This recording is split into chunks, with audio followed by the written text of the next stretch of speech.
Indian air force नाम तो सुना होगा, बहुत ही अमेजिंग अपॉर्चुनिटी है बीटेक वालों के लिए भी और जो बीटेक नहीं कर रहे हैं उनके लिए भी। मतलब आफ्टर ग्रेजुएशन अपॉर्चुनिटी निकलता है, सैलरी अच्छा, नाम अच्छा, काम अच्छा, अपॉर्चुनिटी बहुत ही अमेजिंग। सो इस वीडियो को लाइक कर देना, चैनल पर नए हो सब्सक्राइब डेफिनेटली करना। हमारा टेलीग्राम चैनल है और व्हाट्सएप ग्रुप चैनल भी है, जहाँ पर ये सारे गवर्नमेंट जॉब्स के अपडेट्स में डालता हूँ, बहुत सारे बाकी चीज़ें भी डालता हूँ और कुछ ऑफर्स, मॉक टेस्ट, किताब, ये सब डालता रहता हूँ मैं। ज्वाइन करना हो उसको फ्री है, ठीक है। उसका लिंक डिस्क्रिप्शन में है आप सभी का। वीडियो को लाइक कर देना, चैनल पर नए हो सब्सक्राइब करना। तो सबसे पहले बात करते हैं, ये जो बेसिकली आपका एप्लीकेशन इनवाइट किया गया है SSC flying branch and ground duty technical and non technical दोनों के लिए। तो यहाँ पर देखेंगे आप, तो ये जो आपका बेसिकली क्या पूरा कोर्स नंबर है, मैन के लिए क्या है, वुमेन के लिए क्या है, और वैकेंसीज यहाँ पर बताया गया, डिटेल वैकेंसीज यहाँ पर, यहाँ वैकेंसीज है, यहाँ पर वैकेंसीज है। 10% seats out of CDSE vacancies for PC and administrative aptitude via. अच्छा, ये अलग चीज़ है भाई ये। तो मैन का लड़कियों का भी वैकेंसी है, लड़कों का भी है। तो एज कितना होना चाहिए आपका, उम्र होना चाहिए 20 से 24 साल के बीच में। और जो आपका बेसिकली ईयर होगा, तो आपका जो रेफरेंस आप लेंगे 1 जुलाई 2026 को लेंगे, 2 जुलाई 2002 से लेके 1 जुलाई 2006 के बीच में आपका जन्म होना चाहिए, तब आप एलिजिबल हैं। ग्राउंड ड्यूटी में बता रखा है 2 जुलाई 2000 से लेके 1 जुलाई 2006 तक, बिकॉज यहाँ पर एज थोड़ा ज़्यादा तक आप एलिजिबल हैं, 20 से 26 तक का आप एलिजिबल हैं। पूरा डिटेल इंफॉर्मेशन, आपको फॉर्म भरना है, कहाँ फॉर्म भरेंगे, appcat.cdac.in पर जाके फॉर्म भरना। यहाँ डेफिनेटली ट्रेनिंग होगा, फिजिकल स्टैंडर्ड, मेडिकल, इसमें सब कुछ होता है। ट्रेनिंग कितने महीने का होता है आपका, सबका अलग होता है, 62 वीक्स होता है एंड 52 वीक्स का होता है। आपका जो पेमेंट होता है इसका 56,100 ड्यूरिंग क्या होता है आपका ट्रेनिंग होता है। उसके बाद लगभग फ्लाइंग का 10 लाख और 8 लाख होता है नॉन फ्लाइंग का, मेरे हिसाब से जो ग्राउंड ड्यूटी का। यहाँ मैंने कहीं देखा था, मेरे को याद नहीं आ रहा है, बट मैंने इसके बारे में ऑलरेडी बता रखा है कई जगह पर। तो यहाँ पर सबसे पहले बात करते हैं, ये सारे बेनिफिट आपको मिल जाएंगे, लीव फीप सब बेनिफिट मिलेगा, कैंटीन ऑफिसर्स, मेंस लोन्स, सब्सिडाइज रेट्स सब मिलेगा आपको, इंश्योरेंस आपको मिलेगा इतना 1.25 करोड़ का। उसके बाद ये सब टैटोज का एंड नारकोटिक्स का ये आपका है। मैरिटल स्टेटस क्या है, आप अनमैरिड हैं तभी आप फॉर्म को भर पाएंगे, और मैरिड हो तो फॉर्म नहीं भर पाओगे, ठीक है। उसके बाद ट्रैवल अलाउंस आपको मिलता है। फिजिकल कंडीशन ये आपका होना चाहिए कि भैया 1 माइल यानी कि 1.6 किलोमीटर भाग पाओ आप, कितने में, 10 मिनट में, 10 पुशअप्स एंड 3 चिनअप्स, ये सब चीज़ें आपका है। एंड और कोई इसमें है क्या, इसमें और एक चीज़ होता है आपका, बीटेक वाले बच्चे एलिजिबल तो रहते हैं, इसमें और कुछ नहीं है भाई, यही आपका कहानी है।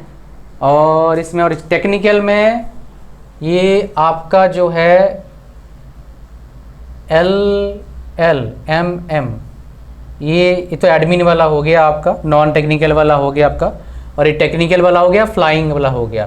फ्लाइंग में 3 वैकेंसी है, ग्राउंड ड्यूटी टेक्निकल में ये सारे वैकेंसीज आपके हैं, ठीक है। एक्चुअली गलती से आपको दिखा दिया मैंने शॉर्ट वाला, तो फुल वाला दिखा देता हूँ आपको मैं, टेंशन मत लो इसमें। तो ये आपका एलिजिबल दिखाया था मैंने, कौन कौन से एलिजिबल था, कितना वैकेंसीज है। तो यहाँ पर आ जाओ, ये शॉर्ट सर्विस कमीशन है। एलिजिबिलिटी क्राइटेरिया क्या है, आपका नेशनलिटी होना चाहिए citizen of India, act 1955, age limit आपको बता दिया था मैंने, मैरिटल स्टेटस बता दिया था आपको, इसमें कोई चेंजेस नहीं है। हाँ, education qualification, candidates mandatory pass to the minimum 50% marks each in maths and physics at 12th level and graduation with minimum 3 years degree course in any discipline from recognised university, 60% marks होना चाहिए आपके पास। BTech course जो है आपका, इसमें 60% marks होना चाहिए, ठीक है, तब एलिजिबल हैं आप। किसके लिए, फ्लाइंग ब्रांच के लिए। तो यहाँ पर ये है एंड, ये आपका हो गया, फिर और ये हो गया, और मतलब ये चलेगा या फिर ये दोनों होना चाहिए। फिर ग्राउंड ड्यूटी टेक्निकल में कौन कौन एलिजिबल है, एरोनॉटिकल, इलेक्ट्रॉनिक्स एलिजिबल है यहाँ पर, इसलिए L लिखा हुआ है यहाँ पर। तो ये सारे ब्रांचेस एलिजिबल हैं, ये सारे ब्रांचेस एलिजिबल हैं आपका, कंप्यूटर टेक्नोलॉजी, ये सारे ब्रांचेस, और ब्रांच कोड भी है, सारे ब्रांचेस एलिजिबल हैं। फिर हमारे पास मैकेनिकल आता है, मैकेनिकल में ये सारे ब्रांचेस एलिजिबल हैं आपका। ये सारे कोड काम आएगा शायद फॉर्म भरते टाइम मेरे हिसाब से। फिर हमारे पास ग्राउंड ड्यूटी नॉन टेक्निकल के लिए, ओपन वेपन सिस्टम के लिए ग्रेजुएशन बीटेक वाला एलिजिबल हो जाता है। ग्रेजुएशन वाला भी एलिजिबल है, बट उसका फिजिक्स और मैथ्स में मार्क्स होना चाहिए 50%, तभी एलिजिबल होगा +2 में। फिर administration and logistic +2 and graduate minimum 3 years course होना चाहिए आपके पास, फिर एलिजिबल होते हैं। अकाउंट्स ब्रांच में +2 and any flowing stream BCom या फिर ये भले BSc with specialisation in finance eligible है।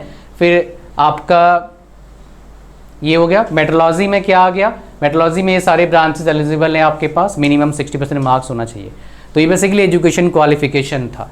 अब फीस वगैरह आपके दिमाग में होगा, मैं बता दूंगा आपको सब कुछ, और कैसे अप्लाई कहाँ पर करना, जाके यहाँ पर appcat.cdac.in अप्लाई कर सकते हैं जाके, या फिर कैरियर इंडियन एयरफोर्स.cdac.in पर जाके कर सकते हैं आप। यू कैन डू इट, ये कर सकते हैं आप, ठीक है जी। फिर हमारे पास ये तो हो गया, इसमें कोई खास और चेंजेस नहीं है, तो मैं आपको बता चुका हूँ ऑलरेडी। इंटीग्रेटेड डिग्री है तो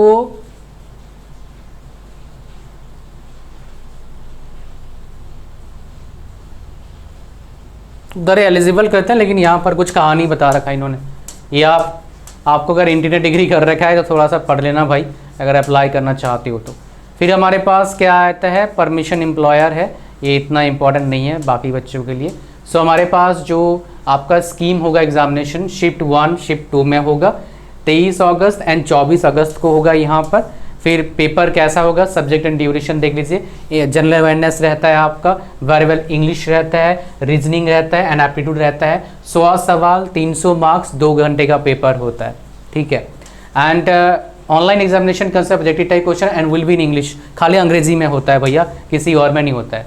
सो 3 मार्क्स जाएगा आपका, अगर सही करा आपने, गलत करा तो 1 नंबर कट जाएगा। 1 mark deducted for every incorrect answer, ये नॉर्मलाइजेशन का फॉर्मूला है। फिर सिलेबस देख लीजिए, इंग्लिश का ये सिलेबस आपके पास है, जनरल अवेयरनेस का ये सिलेबस है, न्यूमेरिकल एबिलिटी का ये सिलेबस है आपका। फिर रीजनिंग का बेसिकली वर्बल नॉर्मल सारा आता है यहाँ पर। फिर standard numerical ability question, numerical question level and question, अच्छा 10th लेवल के क्वेश्चन भी कुछ आएंगे। प्रैक्टिस देखने के लिए यहाँ पर आप चेक कर सकते हैं, प्रैक्टिस क्वेश्चन आपको मिल जाएगा।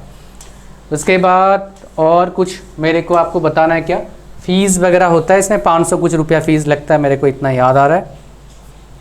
ये तो भाई गलत चीज़ करो तो क्या होगा। सेंटर्स आपके बहुत सारे यहाँ पर मिलते हैं, 4-5 सेंटर भरने होते हैं। ये फिटनेस वगैरह ये तो चाहिए भाई, आप लोगों को पता ही होगा।